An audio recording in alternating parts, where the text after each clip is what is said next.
This feather is from the Liesbeek River, or the banks of the Liesbeek River, which is where I stay in the Western Cape, Cape Town in South Africa. There's something very significant about the Liesbeek River because the banks of this river used to be the royal home of the Khoisan, which are the first inhabitants of this earth. And there's something very powerful about the Khoisan because we all share the Khoisan chromosome. It's that genetic DNA strand that all of us in humanity share. And the royal kraal of the Khoisan lived on the banks of the Liesbeek River. And the Liesbeek River literally is about 5 minutes walk from my house where I stay in observatory. And so, you know, the Liesbeek River, because of where it's situated and its historical significance, it's also seen to be a river of spiritual significance. So you'd often find people from all over the world gravitating towards the precinct of the Liesbeek River. There are things missing links, things that I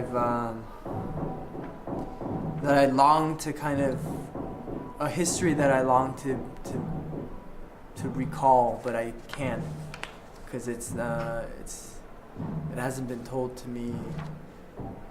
So the secrets, the silences, that's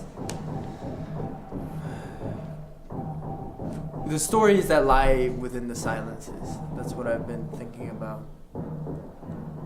So, I mean, I guess this is an object, it's a representation of an object. This is, apparently my grandfather's younger brother, one of his younger brothers, picture. And then there's another thing I keep here, like there's a lot of stuff. But there's a book here that's interesting from a memory point of view, since you said that's what you do. So this is a memory object. This is a diary from 1988, the scholar's diary. So this was at the height of the rebellion in South Africa, because you had to kind of be organized. But there's a paradox with the diary in that most of the pages are torn out, so for all intents and purposes, it's an empty diary. And the absence of the pages tell a different story, because these are the pages I had to tear out. So if you have a day, if you had a meeting somewhere, you need to, whatever you took, you had to destroy that page. Because if the security police were to find you and torture you, they will want, your memory becomes a weapon they use against you. So they want to know who's that, when did you meet him, what was discussed, and then you get to compromise a lot of people. So, but also I don't know, maybe there's some poetry there about the missing days in my life. But it's not even. It's not it's even. It's just me telling. I'm kind of story collector. You know. So I mean that position, it wasn't clear from the beginning that wasn't established that this was the exercise. You didn't exactly share that this is how we're gonna do it. So like the structure wasn't clear, and I understand you're playing around with the structure, but for the people who are also sharing, we also have to think about, well, what's the purpose of this? Why? Because that it all depends on how this is being captured and where this is going, that I'm gonna reveal things in certain ways. I guess a memory portal, if you want. One thing is, now I'm feeling this gives me this camera is a object. It gives me power, but it also limits me. Like I feel like I have to be more passive to listen to. Like I don't feel like. Yeah, I mean, I think maybe that's why I was saying earlier, it'd be interesting if you kind of participated as also and just kept the camera as a separate. Maybe we can do that. No, I mean we don't have to do it now, but like there's for other. Or think of the camera also as a participant. Right. Yeah. So I mean, It's that's not- why part of the things that we sometimes try to do is like that pass the camera thing. Loss of your stuff, and it was the time for me like losing the feeling of home for the first time, and I just get my pillow at the time.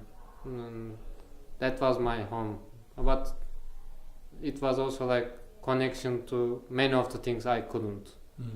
I tried to say like I don't need to attach to things, but it doesn't always work like that, because it's not about the value of them, but like feeling like connections kind of thing.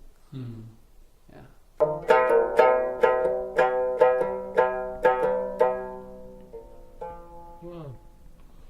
Does this have any meaning? Yeah. It's actually it's part of a song, and the song is about Tibet. It's I'm originally from Tibet. My parents are from there, but I was born in India, and so it's saying that. Oh, so in Tibet we have snow lines.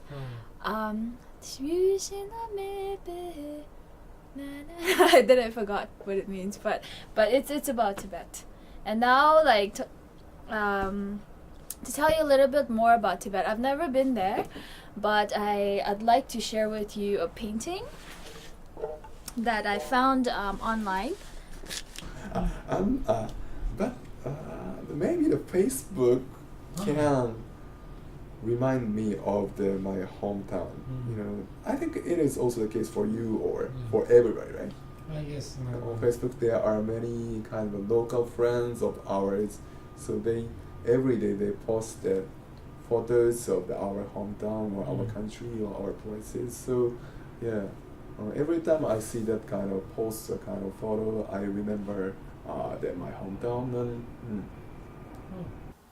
Yeah, so we can write about our future in the letters, and we can also write something about sometimes past. We had this kind of things before, and it was very hard at that moment, but now we think it was a good experience, something like this. So it's more contemplative than email.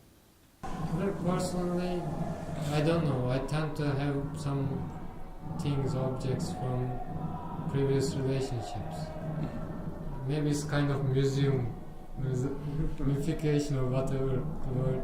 But I feel like I want to keep something, even though it's lost. Yeah, I mean, my partner, like, she generally forgets like her things around my life, and then I sort of collect them. And if one is aware of all the texture that we come into contact with, that particular awareness heightens one's complete experience of things. You know, if you sit in a chair and just recognize, for example, what it feels like, what your clothes actually feel like on your skin. How often do we do that? But I feel like it's important to use like your visual, not just your visual side, but also your hearing, and then just be more aware of everything, you know, and give other senses a chance as well, and not just like, you know, you don't have to see things to explain things, you know, you can hear it, you can touch it, you can smell it. But because of that training, in the first training in art history is watching object, looking at object, observing object. So after getting through that training in undergraduate, I started to observe everything around me, including people, including object on the street, including signs on the street, almost everything. Of course, nature too. You know, I think that's ultimately when you are able to relinquish things, like step away from things and the power of things. Like there are other worlds that beckon, you know, there are other ways of being that open up for you.